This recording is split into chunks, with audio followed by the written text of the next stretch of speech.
Did you know that in developed markets like Canada and the US, 75 up to 90% of all businesses in developed markets are family run and family owned? Did you know that?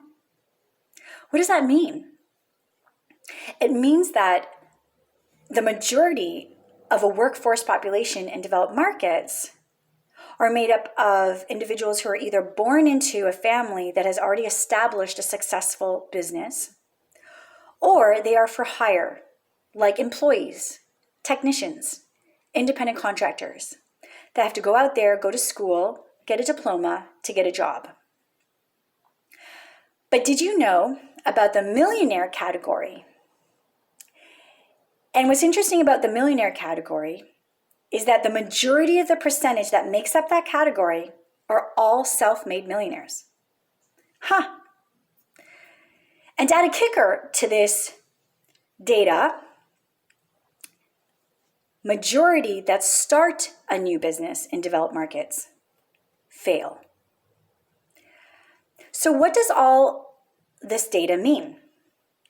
For me, it means that although the majority workforce population in developed markets are made up of individuals that are either born into already successful businesses or are employees, there is an abundance of viable business opportunities that is verified by the millionaire categories. However, even though there's an abundance of viable business opportunities, it doesn't make it any easier to achieve success in business. This is what I do.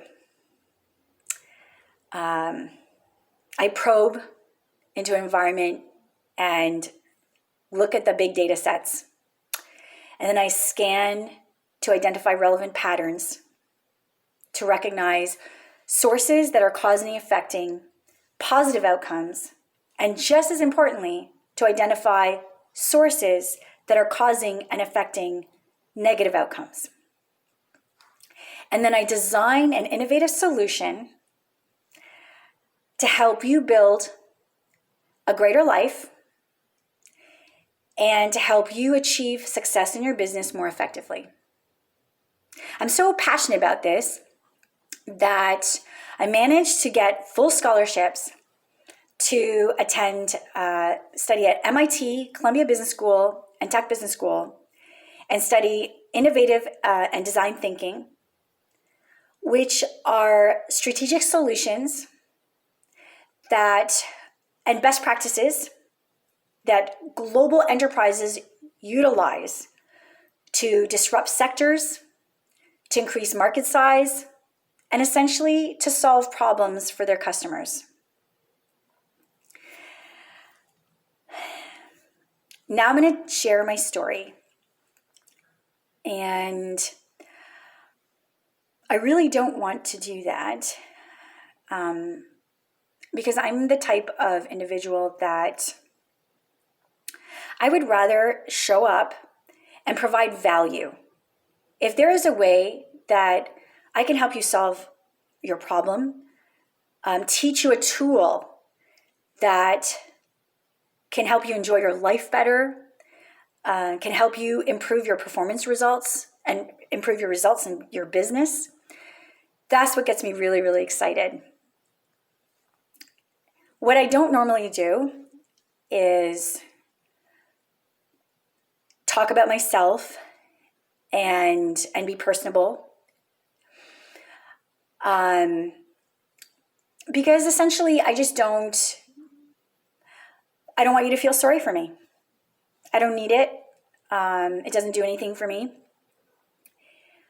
However, I'm taking these courses that are taught by the best of the best in their industries. And they are instructing me to share my story. And I recognize the value of that instruction.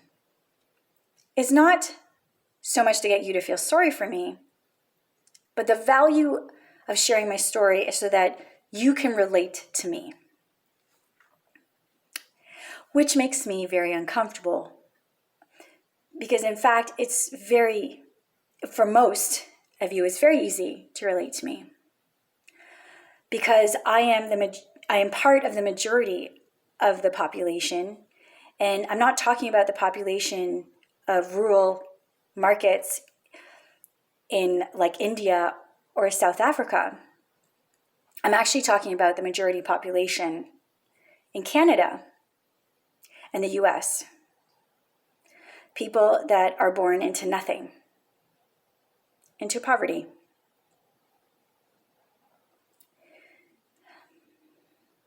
And it sucks. I hate it. Because oftentimes life can be so hard. And it shouldn't have to be this way.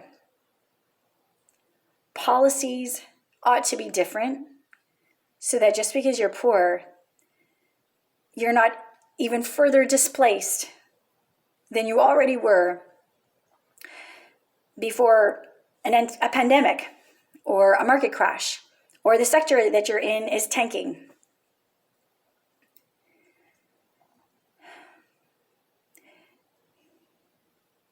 Every single thing in my life that exists in my life is because I've earned it or I built it from scratch. And that's just a lot of hard work. However, I have also experienced miracles. The kindness from strangers, which is kindness from community. And I think we all need kindness from community, especially at a time like this. So I welcome you to join me in my journey, as I would love to share every week a video where I can help provide value in your life. If there's any methodology that I learned from all the Ivy League institutes that I studied and excelled in, everything I'm learning from my teachers right now that are the best of the best in their industries, it is my absolute honor and pleasure to provide any nuggets, any tools, anything, any insights that I can share that could possibly help improve your quality of life experience, whoever you are in this world. And that can help build your business more effectively. So I'm going to provide 4 tips in this video for you to munch on throughout the week till my next video. So what I essentially do for my clients is I help them solve problems effectively. And what that essentially means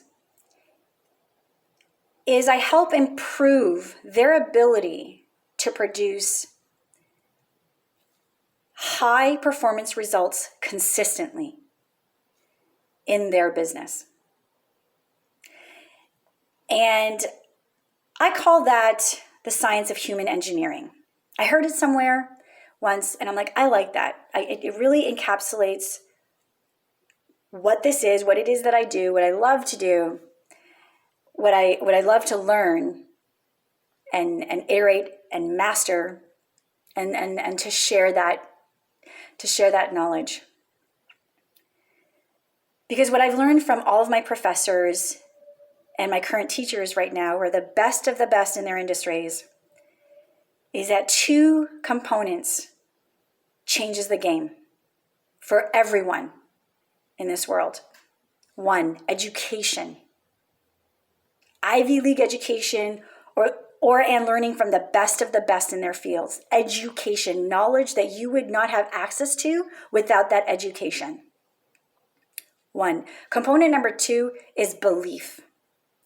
Those 2 things I believe, are the two most quintessential components for our ability to improve our behavior, our results, and our ability to build a better life, to experience more quality life experiences. So, the 4 tips I've got for you in this introductory first video of my new YouTube channel. Okay, the first one I'm going to talk about is how we understand our norm.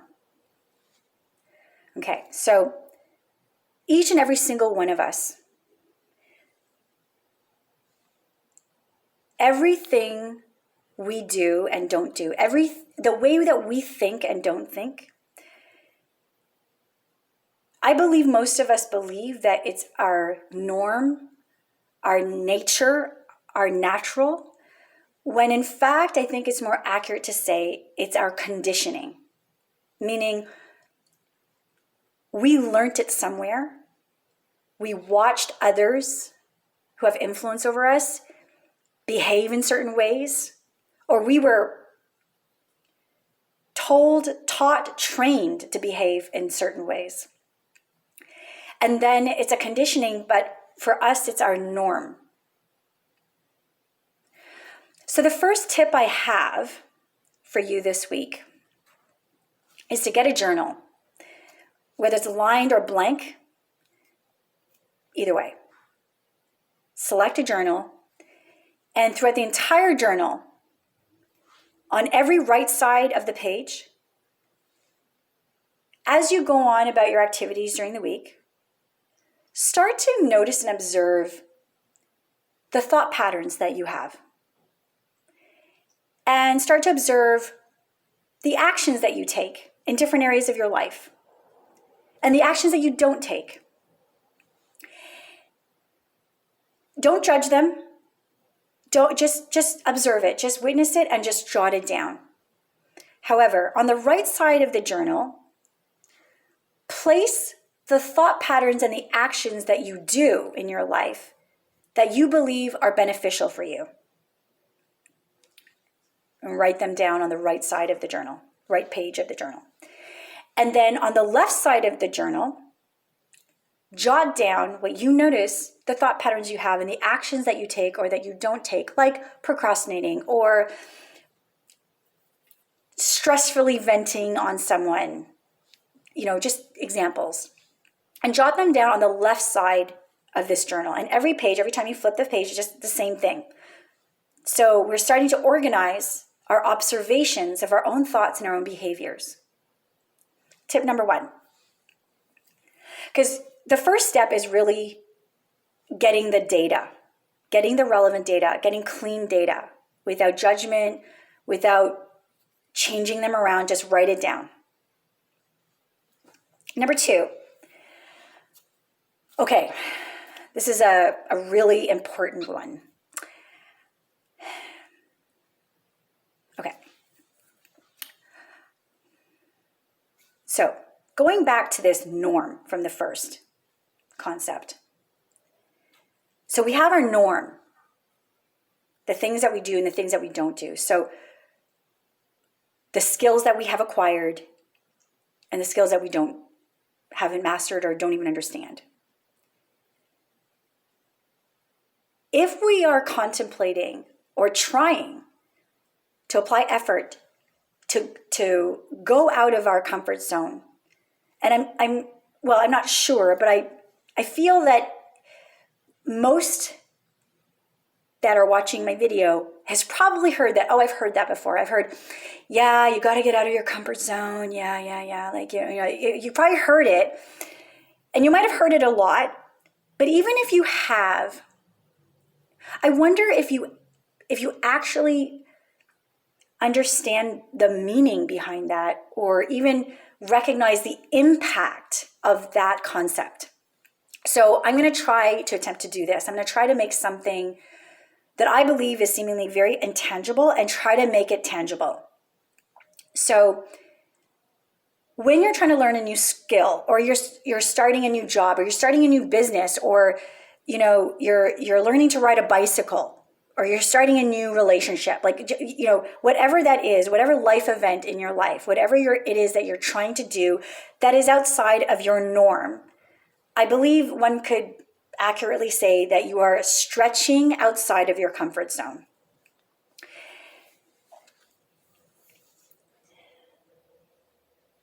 However, there is a gap. And for many of us, that gap between what we want to achieve or what we want to have in our life and the results that we're producing right now, that gap it's not only just really wide or long, it is literally like filled with so many things that in future videos, I'm actually going to unpack, and I'm going to dive deep into this gap. So unpack, it's a trendy word in tech, and it just means let's break it down, let's flesh it out, let's define it, let's probe deeper to understand the data, the concept. So in future videos, we're going to unpack that gap. However, just to give you just like a primer for this introductory video, this gap is filled with like everything internal and even external, like the influences are in our life. Like if we want to start a new job or business or anything like that, our influencers are, our parents or our friends or our loved ones are like, why are you starting that? Like it's very risky. But even regardless of the external influencers, even internally, like what you're actually going through, this gap between what you want to achieve that is not in your reality and the results that you're producing right now that make up your norm, okay? So you're attempting to stretch outside of your norm. That gap is filled with things that are so good at what it does, and that's what produces our results, like resistance, procrastination. So I think many of us can feel crazy or stupid or demotivated or lazy. Why can't I achieve this task? Others can do it, but I can't. It's not so much that we're stupid or crazy, or it's that this gap and the stuff in this gap are so good at what they do. It's so powerful because of two things that I've identified so far. One is that the things in this gap feeds off of our fear, like parasites in our body that feeds off of sugar and carbs. It's like it just bites into the sugar and it just morphs. Number one is fear. And number two, and this is, when I recognized this pattern, this was the second one was even more interesting to me, is that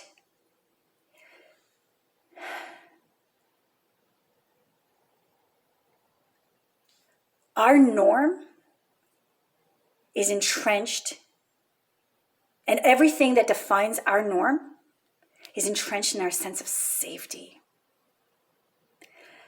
So we could want to have a goal, but if it's outside our norm, which often a goal that we want to achieve is not in our reality, that's probably why we want to achieve it.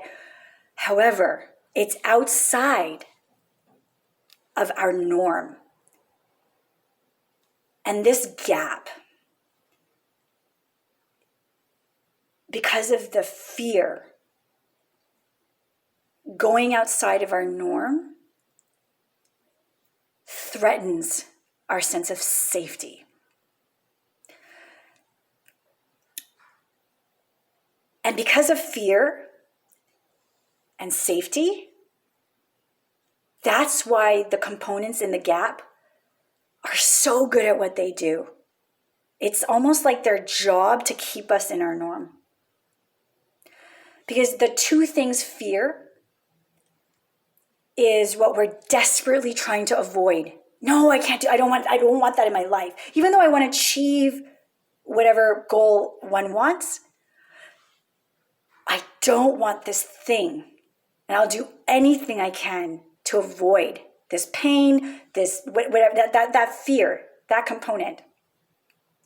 And there is a scientific evidence that as much as we could want something, we are twice as much more driven to run away and avoid what we don't want more than we are motivated to go towards the thing that we want.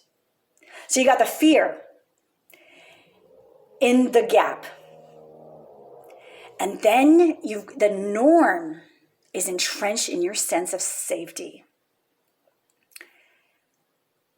So with those two things, that is the climbing that mountain that is just like, oh, forget it. It's not meant to be. Oh my gosh, okay, I tried, but it's just it's not for me.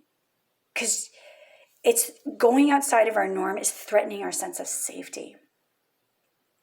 So I'm going to leave that as a primer in this first video because we're going to go deep. We're going to dive deep into this gap in the components. And this is the science of human engineering. But there's just going to be more videos required for that. So for tip number 2, get a second journal. And as you go on in your daily activities throughout this week, jot down, just as a witness of yourself. Example, I noticed that I get anxious 8 to 10 times this week over this specific life event. Whether you know why you're getting anxious, it's that, I mean, I knew that this topic made me uncomfortable, but I didn't actually realize that I'm actually really getting anxious, and I'm getting anxious 8 to 10 times this week alone from this life event, from this life experience. I just want you to jot it down, and to jot it down without judgment. Just get the data on the paper. Observe. Get the clean data. So that's the second journal. Because the first step is getting the data to start recognizing important patterns. Tip number 2. So tip number 3. Okay. So tip number 3. Okay. So tip number 3 is to slot in this picture that I'm going to define now. In your life events this week, when you recognize, that's this picture. This moment in my life event is this picture. Okay, so this picture is this. Picture yourself riding a bicycle. You obviously want to ride the bicycle smoothly, obviously. But no matter what you want right now, no matter what you want to produce in your results right now, no matter what you want to achieve right now, there is no way in reality that you are going to ride a bicycle smoothly with two tires. Maybe if you've got the training sets, maybe it's just two-wheel bicycle. There's no way you're going to get to riding the bicycle smoothly before you are riding the bicycle wobbly. There's no way in reality, in physical reality, if you've never ridden a bicycle before and it's a two-wheel bicycle. However, if you don't get on that bicycle and stay on that bicycle and keep riding the bicycle wobbly, you'll never get to riding the bicycle smoothly. So when I paint a picture about riding a bicycle, I think it's a lot easier to go, no, that makes sense. However, then you go into your life and then you start up a new business, or you try, okay, you know what? I'm going to try a side hustle that requires 100% sales commission. I'm going to be prospecting my network when I've never done that in my life. I'm going to try a couple of times. And then you get to, it's not meant to be for me. Others can do it, but not me. Like, it's just not meant to be. Or you even have like those influencers around you that's like, you don't even like speaking to people. What are you doing? Like, save yourself the pain. Okay? Just giving you different scenarios of life events. So when you notice in your life events this week, either, oh, I want to be riding a bicycle smoothly. I want to do this and I want to be proficient at it like right now.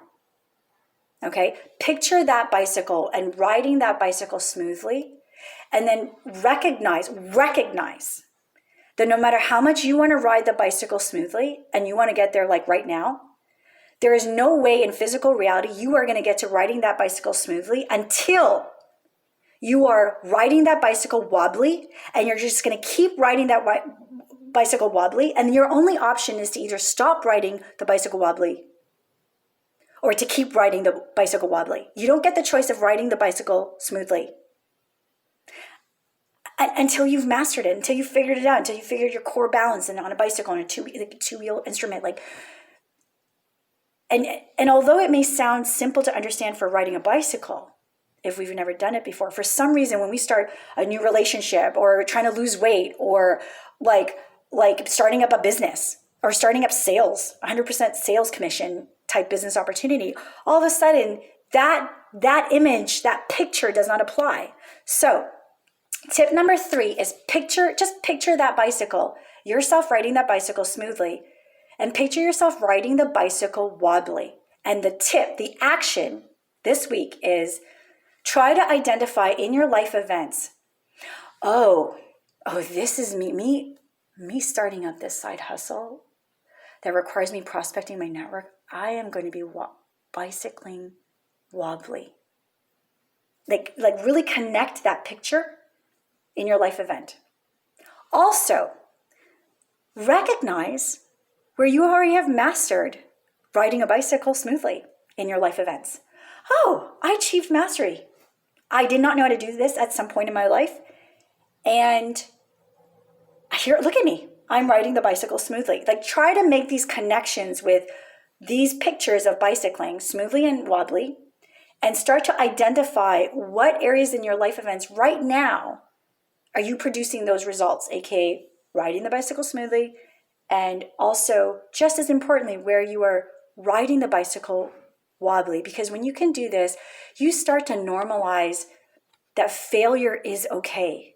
That success, you're not going to produce proficient results until you master it. So then therefore, failure is imminent until you achieve success. And I think we live in a culture where it's like, we have to succeed, we have to be desirable, it's success and proficient. So not only do we want to hide our failures, we just don't even want to get through the failure to get to success. Perhaps, maybe, but no matter what, let's try to produce different results by helping us to feel more comfortable with things that are very uncomfortable, like failing until we succeed, like bicycling wobbly, to get to bicycling smoothly. That this is just, there's no way around it, no other way around it. Like, and that this is just part of life. And so then therefore this experience of struggle, of learning something and trying to get better at something is okay. Okay, last thing I want to leave you with is tip number 4. As you become aware of all of your thought patterns, both those that, produce amazing results in your life right now, and also like thought patterns and behaviors that are really not serving you in your life right now. And norm, and going outside the norm, and like the fear and safety, all of these components that we'll start to unpack in future videos. This 4th tip is called self-regulating nervous system, that I'm learning from one of my teachers, Eben Pagan and Annie Lala. And they're one of the best at what they do in their industries. So there's just different modalities of self-regulating nervous system. However, one of the most popular or common self-regulating nervous system tool is taking 5 breaths and the exhale twice as long as the inhale. So we're going to do it together right now.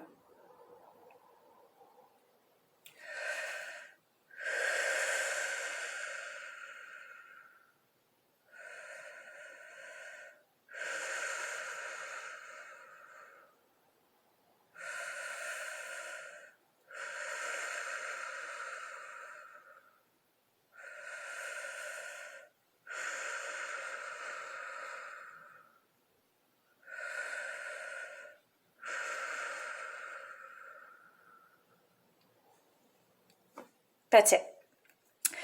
Some variations of this is breathing for 90 seconds. So there's just different modalities, but that's like simple. Okay, it's simple. And if you just did this with me right now, it's easy. Because you need to do this self-regulating nervous system when it matters most. And when it matters most is actually not easy at all to do. So, in your life events, in your life experience this week and even beyond, whenever, when you're starting to move into panic mode, when you're like, and you're like, or you're starting to just, oh, why can't I do this? Or, okay, I'm going to fail at this. And you're not coping. Try to remember self-regulating nervous system. And what I recommend is to watch this video several times this week. The reason why I recommend it is because I'm actually giving you some golden nuggets of instructions that I've learned from the best teachers in these industries, as well as it's also very new for you. So it's very foreign. It's not something that your mind is going to populate immediately when it matters most, when you're not coping or you're struggling to cope or you're feeling anxious or you're feeling defeat. So when you can try to remember and recognize that you're anxious and you're struggling to cope. Okay, self-regulate nervous system. So I recommend watching this video and just rewinding, like what was tip number 2 again? And then even practicing self-regulate nervous system when you're calm so that you can hopefully remember to do it when you're not calm. So these 4 tips are relatively simple, but I don't think anyone can say they're easy when it matters most to do these things. So those are the gaps to bridge. And I believe those gaps can be bridged through human engineering. And so I'm happy to start this YouTube channel. And I'm excited for you to join me on this journey so that we can design better lives, achieve success in our businesses more effectively, so that we can improve and increase our quality of life experiences.